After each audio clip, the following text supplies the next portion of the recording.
Pertama terkait dengan bantuan-bantuan sosial, mungkin termasuk beasiswa. Jadi ada banyak sekali program yang ada di kementerian di pusat, dan itu tersebar. Kalau untuk di Aceh itu paling banyak itu ada di Bank BNI, kemudian juga BRI dan Mandiri. Di Mandiri nggak terlalu banyak, kami hanya kebanyakan itu dari Kementerian Sosial. Nah, jadi untuk menyikapi bantuan dari pemerintah ini ada beragam, Pak. Jadi ada yang sifatnya bantuan langsung, misalkan lewat satker yang ada, misalkan contoh Unsiah misalkan atau UIN misalkan. Nah, dia adalah satker eselon 1 yang berpusat di sini. Jadi kebijakannya ada di sini. Nah, itu selama ini nggak ada menjadi kendala karena beasiswa untuk sudah bisa disalurkan kemarin juga lewat BSM ya, disalurkannya beasiswanya. Dan contoh dengan Kementerian Agama kita punya program Indonesia Pintar PIP, itu sudah disalurkan melalui kita. Nah, ada beberapa contoh di Kementerian Sosial itu program keluarga sejahtera. Jadi seperti kartu, dia bantuan langsung non tunai. Nah, itu ada sistem yang harus kami kembangkan dengan Kementerian Sosial. Jadi di-linkkan rekeningnya, jadi kita harus membangun sistem host to host dengan Kementerian Sosial sehingga nanti bisa nge-link dengan kartu itu. Nah, insya Allah ini sudah kami lakukan pembicaraan dengan kementerian-kementerian, sudah kami data semua untuk yang sifatnya masih harus dikembangkan sistemnya, targetnya, karena ini jadi target BSI nantinya Bank Syariah Indonesia. Itu target awal Maret 2021. Itu sudah bisa berjalan. Mungkin di pertemuan beberapa sebelumnya saya sudah pernah menyampaikan juga untuk ini. Jadi yang sifatnya perlu pengembangan, Pak. Tapi sifatnya bisa langsung saja disalurkan. Nah, itu mestinya sudah tidak ada kendala.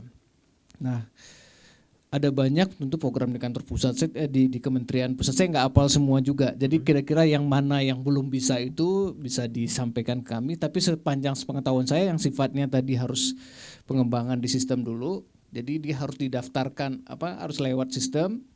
Nah, itu insya Allah Maret 2021 bisa kita layani. Nah, saya yang pengen saya sampaikan begini. Kan kita sama-sama tahu ada kendala seperti ini. Dan kita pengen menerapkan konun. Yang kami justru harapkan adalah dukungan dari pemerintah Aceh disurati kementerian-kementerian di pusat. Contoh pertama dulu, kita pernah mensurati itu terkait dengan Roya Pasang dulu. Jadi pada saat kita mengkonversikan nasabah dari konvensional ke syariah yang dia punya agunan fixed asset, misalkan contohlah KPR gitu ya, dia punya agunan sertifikat. Pada saat kita konversikan itu tidak boleh ada tambahan biaya kepada nasabah. Jadi biayanya harus ditanggung bank. Kalau 1-2 nasabahnya oke. Kalau nasabahnya 1 juta dikali biaya Roya Pasang misalkan 1,5 atau 2 juta, 1 juta kali 2 juta mesti kita bayar tanggungannya. Bagaimana solusinya? Nah, itu yang kita minta, kan ada solusi daripada, karena kan ini bukan maunya kita kebijakan ini. Nah, alhamdulillah waktu itu pemerintah Aceh merespon ke pertahanan pusat dan ada solusi waktu itu menggunakan subrogasi dan sebagainya. Dan itu sudah berjalan. Nah, kan banyak lagi yang lain yang seperti ini yang sifatnya itu adalah kebijakan di tataran di kementerian ataupun di BUMN didorong. Kami di Aceh ini menerapkan ini, mohon disupport dari ini. Contoh juga misalkan saat ini yang sedang kami kembangkan di Mandiri Syariah, yaitu sistem dengan semen Indonesia. Kan banyaknya nampaknya kemana, jadi untuk agen semen sampai toko bangunan untuk nebus DO. Jadi kayak Pertamina semen ini. Itu juga ada sistem yang harus dibangun dengan semen Indonesia. Kami mampu membangun sistemnya. Tinggal membuka semen Indonesianya mau jalin kerjasama nggak sama buka kita. Keran aja lah ya. Buka kerannya. Nah itu mohon support.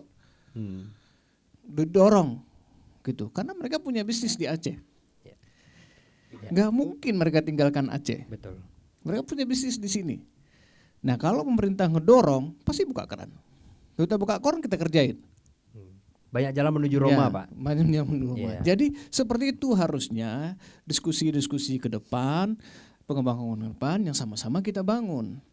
Gitu. Jadi ini agak nyimpang dari pertanyaan kedua. Saya Iya. tergelitik tadi untuk pariwisata, Pak. Iya. Tadi ada pertanyaan Bang Cika gitu kan. Apa sih sebenarnya di pariwisata? Kalau wisatawan domestik lokal mungkin no issue.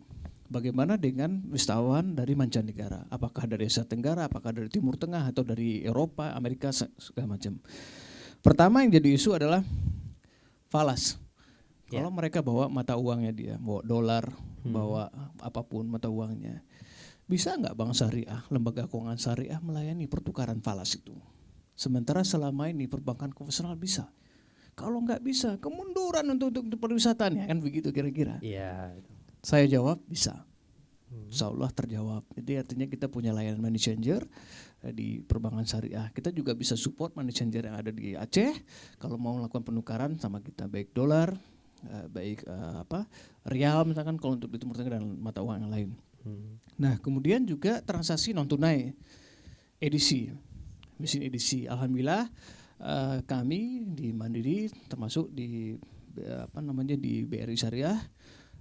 Kita sudah melakukan konversi edisi Mandiri ataupun BRI ke Bank Syariah dan sudah di atas 100% targetnya. Jadi kita punya target mengkonversikan tahun ini itu dari 680 mesin edisinya Bank Mandiri itu 500. Kami udah konversikan tahun ini 512, over target tahun ini, alhamdulillah tercapai. Dan sisanya insya Allah tuntas. Jadi rekeningnya sudah berpindah, rekening merchant itu ke rekening Mandiri Syariah. Jadi udah nggak rekeningnya Mandiri lagi, jadi udah kita konversikan. Dan semua yang mesin itu tadinya bisa dilayani di Mandiri itu juga bisa. Bahkan kalau ada nasabah Bank Mandiri, misalnya nasabah luar datang berkunjung ke Aceh, rekeningnya Mandiri. Selama ini kan kalau dia transaksi di edisinya Mandiri, dia nggak kena charge misalnya. Sama Pak, nggak kena charge juga. Jadi itu masih sistemnya sama. Cuma rekening penampungan merchantnya udah di rekeningnya Bank Syariah, udah di rekening konven lagi, gitu. Untuk yang konversi. Terus ATM, alhamdulillah Bank Syariah Mandiri kami sudah bekerja sama dengan Visa sebagai salah satu provider kartu terbesar di dunia saat ini, jaringannya ada di seluruh dunia. Artinya kartu ATM sepanjang dia berlogo Visa. Jadi ATM bank manapun, misalkan dia nasabah bank asing lah di sana, dia bawa kartu ATM-nya, dia mau tarik rupiah di sini, walaupun rekeningnya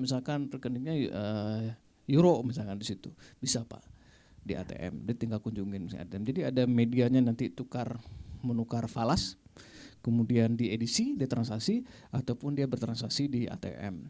Ya, baik. Insya Allah itu bisa dilayani. Ya, baik, terima kasih Pak Firman. Ya, baik sahabat-sahabat Jumerat dan yang hadir seluruh di studio, kita akan lanjut pembahasan ini di sesi ketiga, yang mungkin sesi ketiga lebih ke sesi bebas.